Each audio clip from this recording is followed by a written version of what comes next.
చూడురా చూడు, నీ వల్ల, నీ పిచ్చి ప్లాన్ల వల్ల అందరూ నన్ను ఎన్ని మాటలు అంటున్నారో నీకు ఇప్పుడు సంతోషంగా ఉందా?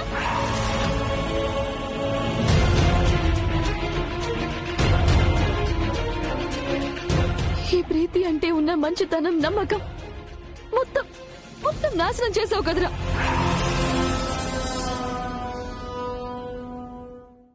ఒక చీటర్లా అందరి ముందు నిలబడ్డాను.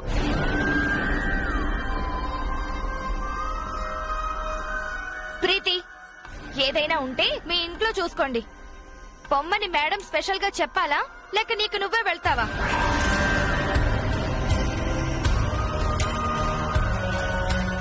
వెళ్తాను నవ్య, కానీ వెళ్లే ముందు ఆంటీ క్షమించాను అని ఒక్క మాట అంటే చాలు. అది జరగని పని. నువ్వు వెళ్ళొచ్చు. ఆంటీ, మీకు దూరం అవ్వడం తప్ప ఏ శిక్ష వేసినా భరిస్తాను.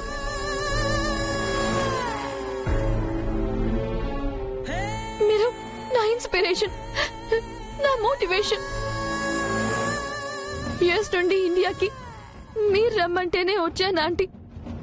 మీ అబ్బాయితో పెళ్లి అంటే మీ కోడలిగా లైఫ్ టైం మీ పక్కనే ఉండొచ్చు అని అనుకున్నాను. కానీ ఇలా జరుగుతుందని ఊహించనే లేదా ఆంటీ. నన్ను క్షమించండి ఆంటీ, ప్లీజ్ నన్ను క్షమించండి.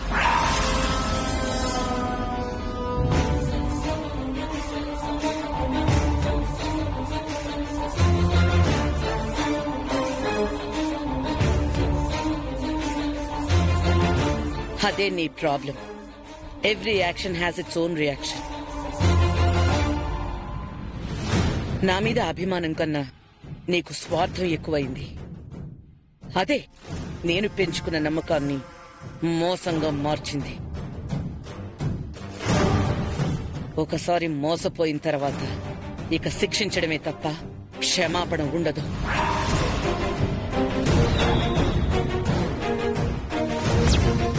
అబద్ధం చెప్పిన ఎవ్వరికైనా సరే నా ముందు నిలబడే అర్హతే లేదో. పో బయటికి. Aunty, aunty please aunty. I say shut up! I say shut up!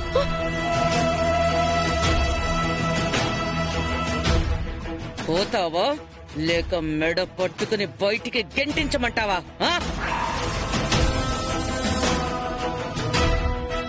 ఓ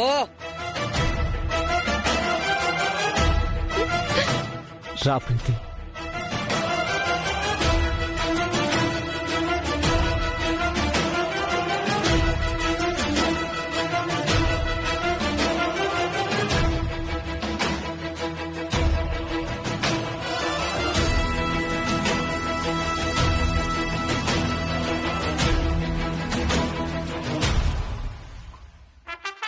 అయ్యో, ప్రీతి వస్తుంది, నాకు పూర్వ వైభవం తిరిగి వస్తుంది అనుకున్నాను. ఛాన్స్ మిస్ అయింది. ఛా.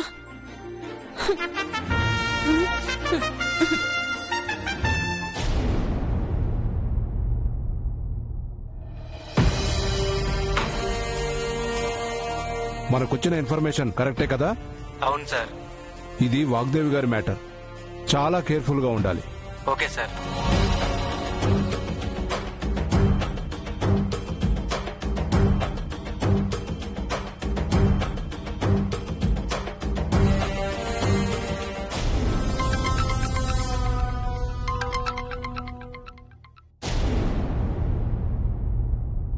చెప్పండి ఇన్స్పెక్టర్ గారు. మేడం, మల్లికార్జున్ గారు సీఎం క్యాంప్ ఆఫీస్ కి మీటింగ్ కు వెళ్లారు. ఆ కేసు నాకు అప్పచెప్పారు మేడం. మీరు చెప్పినట్టే ఆ సురేఖ గురించి డీటెయిల్స్ తెలుసుకున్నాం. ఇంటి అడ్రస్ కూడా దొరికింది. ఇప్పుడు అక్కడికే వెళుతున్నాం.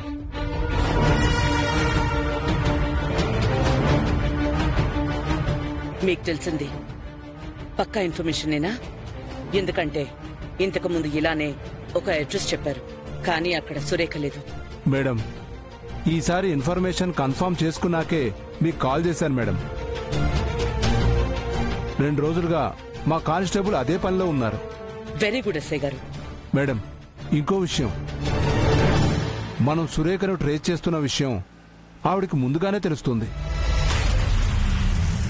అందుకే లాస్ట్ టైం మనం వెళ్లేసరికి ఆ ఇల్లు ఖాళీ చేసేశారు. అంటే ఆ సురేఖకి ఇన్ఫార్మర్స్ ఉన్నారంటారా? ఎస్ మేడం, అదే నా డౌట్. అందుకే ఆ సురేఖని అరెస్ట్ చేసే వరకు మనం కాస్త కాన్ఫిడెన్షియల్ గా ఉంటే మంచిది. సరే, ఆ సంగతి నేను చూసుకుంటాను. నాకు ఆ సురేఖ అడ్రస్ పంపించండి, నేను కూడా వస్తున్నాను. Okay madam.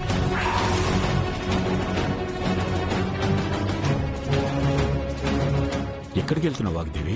ఇన్నాళ్లు కలుగులో దాగిన ఎలుకలా బతికిన ఆ సురేఖ అడ్రస్ తెలిసిందండి. దానంతా చూడ్డానికి వెళ్తున్నాను. హ, నువ్వెందుకు? పోలీసులకు చెప్పు, వాళ్ళు చూసుకుంటారు. ఇది మన పర్సనల్ ప్రాబ్లం అండి. పోలీసులు సాయం చేశారు, నేను ప్రతీకారం తీర్చుకుంటాను. గతాన్ని గుర్తుపెట్టుకుని నన్ను టార్గెట్ చేస్తుందా? వాళ్ళు చేసిన తప్పుకి శిక్ష పడేలా చేస్తే నన్ను బాధ పెట్టాలని చూస్తుందా? ఇన్ని రోజులు నా కంట పడకుండా ఎన్నో కుట్రలు చేసి నా కొడుకు ప్రాణాలు తీయాలని చూసిన సురేఖకి ఈ వాగ్దేవి జోలికొస్తే ఎలా ఉంటుందో జన్మ జన్మలకి గుర్తుండేలా చేస్తాను. ఆవేశపడకు వాగ్దేవి. అలాంటి వాళ్లతో పగలు పంతాలు మనకి ప్రమాదం. అది ఉంటేనే కదండి ప్రమాదం. దూరం చెయ్యడానికే నేను వెళ్తున్నాను. సరే పద, నేను కూడా వస్తాను. వద్దండి, నేనొక్కదాన్నే వెళ్తాను. నాకెవ్వరి సాయం అవసరం లేదు. నీకు అవసరం లేదేమో కానీ నీ ప్రాణాలు మాత్రం మాకు ముఖ్యం వాగ్దేవి. నువ్వు ఒంటరిగా వెళ్ళడానికి మాత్రం వీల్లేదు. సరే, మీరు రావద్దు గాని తేజాన్ని తీసుకుని వెళ్తాను. అంటే వెళ్ళడం మాత్రం మానవం అంటాం. తప్పట్లేదండి, వెళ్ళొస్తాను.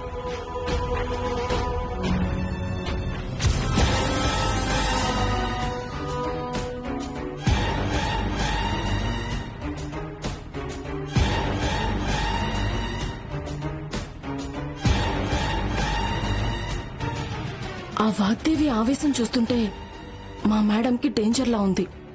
వెంటనే మా మేడంకి ఫోన్ చేయాలి.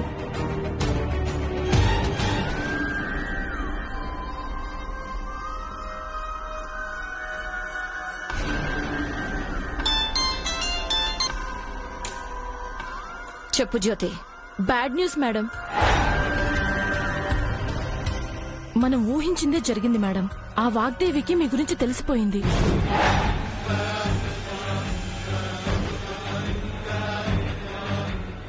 నా గురించి తెలిసిపోయినా పర్వాలేదు.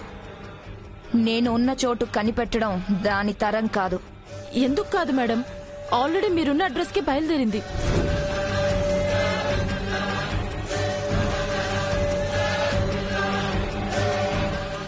నా కొత్త అడ్రస్ దానికెలా తెలిసింది? పోలీసుల సహాయంతో వాళ్లే మీ గురించి రెక్కీ చేసి డీటెయిల్ గా ఇన్ఫర్మేషన్ ఇచ్చారు. వాగ్దేవి అంటే ఏమో అనుకున్నాను కానీ నెట్వర్క్ మాత్రం ఒక రేంజ్ లో ఉంది మేడం. సరే సరే ఏంటి మేడం, ఆ వాగ్దేవి ఇంటి నుంచి చాలా ఆవేశంగా బయలుదేరింది. దాని కోపం నాకు అలవాటే జ్యోతి. ఏం చెయ్యాలో నాకు తెలుసు. నువ్వు కాల్ కట్ చేయి.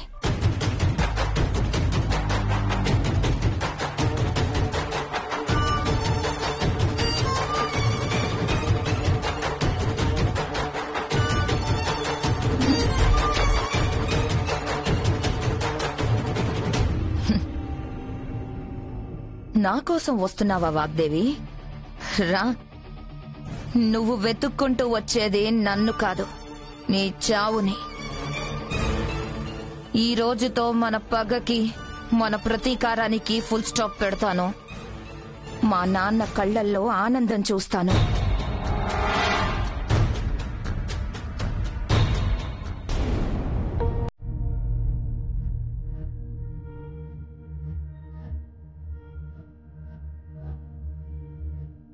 తన కడుపులో పెరుగుతున్న బిడ్డకి తండ్రి నేనే.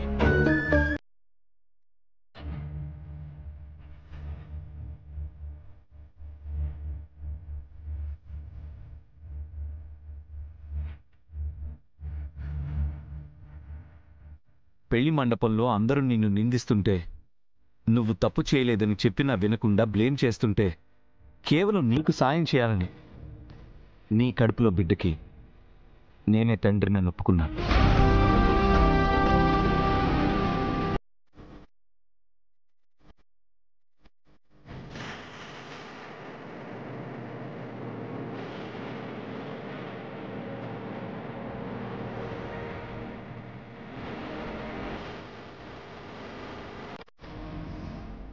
బ్రాహ్మణి,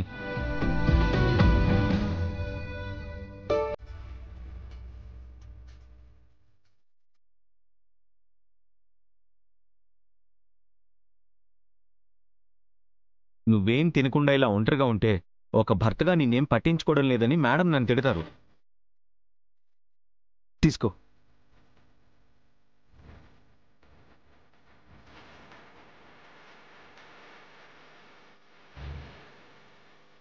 మన ఇద్దరికీ పెళ్ళైనందుకు మీ ఇంట్లో వాళ్ళు, మా ఇంట్లో వాళ్ళు సంతోషంగా ఉంటే నువ్వు మాత్రం ఇలా డల్గా ఉండడం కరెక్టా? నా బాధ నాతోనే ఉన్నప్పుడు, చెప్పినా మీరు అర్థం చేసుకున్నప్పుడు నేను ఒంటరిని కాక ఇంకేంటి? నువ్వే ఏదేదో ఊహించుకుంటున్నావు తప్ప ఇందులో బాధపడాల్సిందేం లేదు. ఏంటి ఊహ? నా కడుపులో బిడ్డకి మీరు తండ్రి కావడం, నా మెడలో తాళి కట్టడం నిజం కాదా? అలా ఎందుకు జరిగిందో నేను నీకు ఆల్రెడీ ప్రాపర్ ఎక్స్ప్లెనేషన్ ఇచ్చాను కదా. అయినా ఎందుకు నువ్వు ఇదే మాట్లాడుతున్నావు? ఆ మాటలు మీ ప్రవర్తన జీర్ణించుకోలేక. నువ్వు ఇలానే కోపంగా మాట్లాడితే దాచిన నిజం ఏదో ఒక రోజు మేడం చెవిన పడుతుంది. అప్పుడు పెద్ద ప్రాబ్లం అవుతుంది. మేడం కోపంలో ఉన్నప్పుడు ఎవరు ఎంత ఎక్స్ప్లెయిన్ చేసినా అర్థం చేసుకోరు. నేను నిన్ను కాపాడడం కోసం, నేను నీకోసం చేసిన సాయం మొత్తం వృధా అవుతుంది. నిన్ను ఇంట్లోంచి కూడా బయటికి పంపించేస్తారు. పోతాను బాబు, అందరికి దూరంగా ఎక్కడికైనా పోతాను. తాళి కట్టిన భర్తే పుట్టబోయే బిడ్డకు తండ్రి అని చెబుతున్నా అర్థం చేసుకున్నప్పుడు, ప్రేమ స్థానంలో జాలి చూపిస్తున్నప్పుడు నేను బ్రతికుండి అనవసరం. ఏంటి అనవసరం? నీకేమైనా అయితే మీ నాన్న తట్టుకోగలరా? ఆయన హార్ట్ పేషెంట్. నువ్వు నిలబెట్టిన ప్రాణాన్ని నువ్వే తీసుకుంటావా?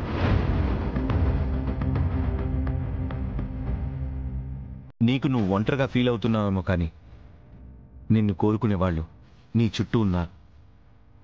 నువ్వు బాధగా ఉంటే వాళ్ళు తట్టుకోలేదు.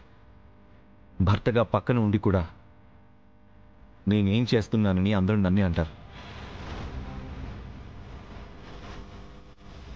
అంతేకాని అన్నం తినకుండా ఇలా ఏదో ఆలోచనలో ఉండడం నీకే కాదు, నీ కడుపులో పెరుగుతున్న బిడ్డకు కూడా మంచిది కాదు బ్రాహ్మణి.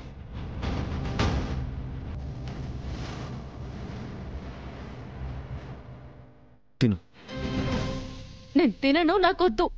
ఇంత చెప్పినా అర్థం చేసుకోకుండా ఏంటి బ్రాహ్మణి నువ్వు? కడుపుల బిడ్డకి మీరు తండ్రి కానప్పుడు ఎందుకంత కేర్ తీసుకుంటున్నారు? నా మీద ప్రేమ చూపించండి బాబు, చాలు. నా కడుపు నిండిపోతుంది. ఎవరో ఏదో అంటారని, నాకేదో సాయం చేస్తున్నాను అన్న భ్రమలో మాత్రం ఉండకండి. నన్నులా వదిలేయండి. బ్రాహ్మణి, బ్రాహ్మణి,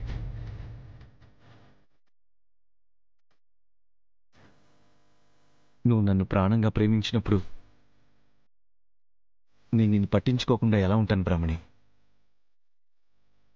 నా మనసులో నీ మీద పెంచుకున్న ప్రేమని ఈరోజే కాదు,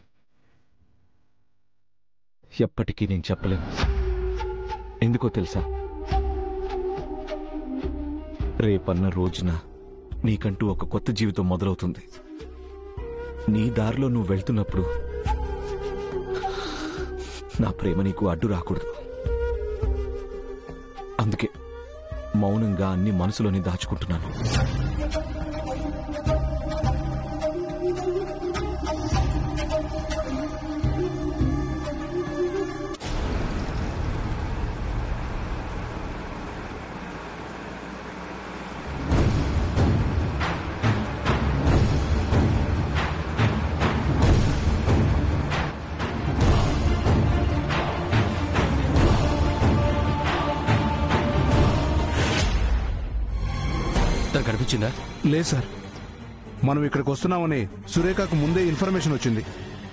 ముందు జాగ్రత్తగా ఇక్కడి నుంచి ఎస్కేప్ అయింది. ఇప్పుడు మనం తను ఎలా ట్రీట్ చేయాలి?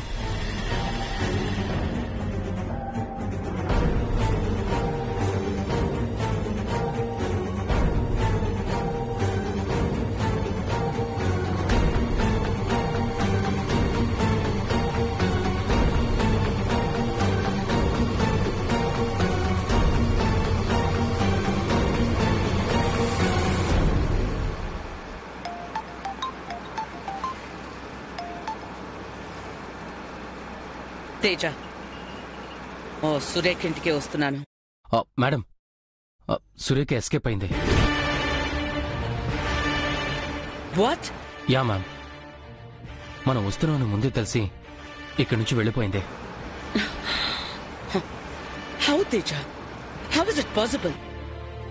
ఎవరు మన గురించి సురేఖకి ఎప్పటికప్పుడు ఇన్ఫర్మేషన్ లీక్ చేస్తున్నారు మ్యామ్. ముందు ఆ సురేఖ అంతం చూస్తే అలాంటి తోకలున్నా ఒకటే, లేకపోయినా ఒకటే. తేజ, పోలీస్ ఫోర్స్ కి ఇన్ఫార్మ్ చేయి. ఆ సురేఖ ఎక్కడుందో ట్రేస్ చేయించండి. వేట కోసం బయటికొచ్చాను, ఒట్టి చేతులతో వెళ్లే ప్రసక్తే లేదు. Okay ma'am.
హలో.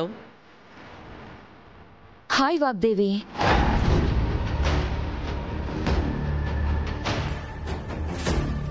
సురేఖ,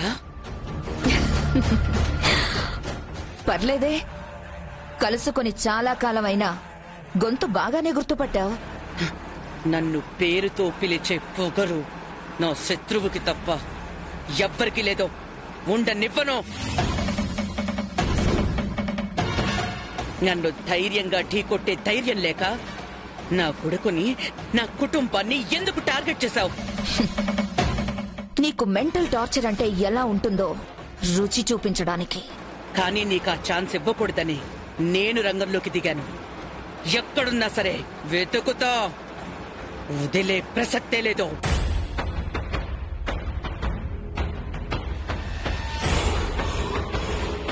ఈ రోజు నా పవరు పొగరు ఏ రేంజ్ లో ఉంటాయో నీకు తెలిసేలా చేస్తాను. నీ ఉత్సాహం చూస్తుంటే చాలా ముచ్చటగా ఉంది వాగ్దేవి. అందుకే నీకో ఆఫర్ ఇస్తాను. నేనున్న లొకేషన్ ని షేర్ చేస్తాను, వచ్చేయ్. ఏదైనా ఫేస్ టు ఫేస్ చూసుకుందాం. పంపో, నేను కూడా దానికోసం వెయిటింగ్. కానీ ఒక్క కండిషన్. ఏంటది? నువ్వు ఒంటరిగా రావాలి. నా కోసం వెతుకుతున్న నీ పెద్ద కొడుకు, నీకు సాయం చేస్తున్న పోలీసులు ఎవ్వరూ నీతో రాకూడదు, నా కంటికి కనిపించకూడదు. నీకు నాకు మధ్య ఈ యుద్ధం ఒంటరిగా తేల్చుకోవడానికి నేను సిద్ధం. Very good Vagdevi. Just shut up and share your location.